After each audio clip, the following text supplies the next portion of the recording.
Hello बच्चों, welcome to PW. तो चलिए यहाँ पे अपन इस क्वेश्चन को देखते हैं। क्वेश्चन क्या बोल रहा है? Which of the following statement is not. Question में ध्यान से देखना, नॉट लिख रहा है और उसको बोल्ड करके लिखा हुआ है।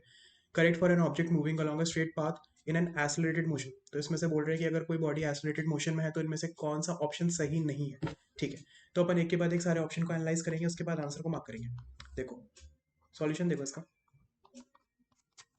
यहाँ पे मान लो कोई सरफेस है, उसके ऊपर एक ऑब्जेक्ट है जो कि एसलरेटेड मोशन है। ठीक है, एसलरेटेड मोशन में है, उसका ए एसलरेशन मैंने मान लिया। अब आप मुझे बताओ एसलरेशन को क्या लिख सकता हूँ मैं? Acceleration is v2 minus V one upon T, that is change in velocity upon time. तो बेसिकली अगर एसेलरेशन है तो इतना तो मैं श्योर हूँ कि चेंज इन वेलोसिटी होगा ही होगा। ठीक है, तो ये ऑप्शन तो सही हो जाएगा कि चेंज इन वेलोसिटी। ठीक है, इट्स वेलोसिटी ऑलवेज चेंजेस।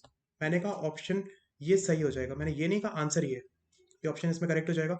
अगर वेलोसिटी चेंज हो रही है ना, वेलोसिटी का जो मैग्नीट्यूड होता है वही बेसिकली स्पीड होता है, तो स्पीड भी कम ज़्यादा होगी अगर वेलोसिटी कम ज़्यादा होगी, तो ये ऑप्शन भी करेक्ट हो जाएगा। सी ऑप्शन देखो, it always goes away from the earth. Basically ये ऑप्शन यहाँ पे गलत हो जाएगा क्योंकि ये ज़रूरी नहीं है। जैसे मान लो अगर कोई ऐसी कंडीशन बन रही है, ये सरफेस है और ये ऑब्जेक्ट है, अगर इस पे एक्सेलरेशन ऊपर की तरफ है तो इसका ऊपर जाने का टेंडेंसी होगा। बट ये हमेशा नहीं होगा ना, हमेशा नहीं होगा ना। अगर कोई बॉडी इस तरीके से सरफेस पे रखी हुई है और उस पर मैंने राइट डायरेक्शन में एक्सेलरेशन लगाया तो उसकी टेंडेंसी राइट में जाने की होगी। ऑब्वियसली वो ऊपर नहीं जा रहा है इस केस में ना, तो ये हमेशा सही नहीं होगा। तो इसलिए इस क्वेश्चन का आंसर सी करेक्ट हो जाएगा। डी ऑप्शन देखो, a force is always acting on it. सीधी सी बात है, फोर्स का फॉर्मूला क्या होता है? Mass into acceleration. अगर एक्सेलरेशन है तो फोर्स तो होगा ही होगा।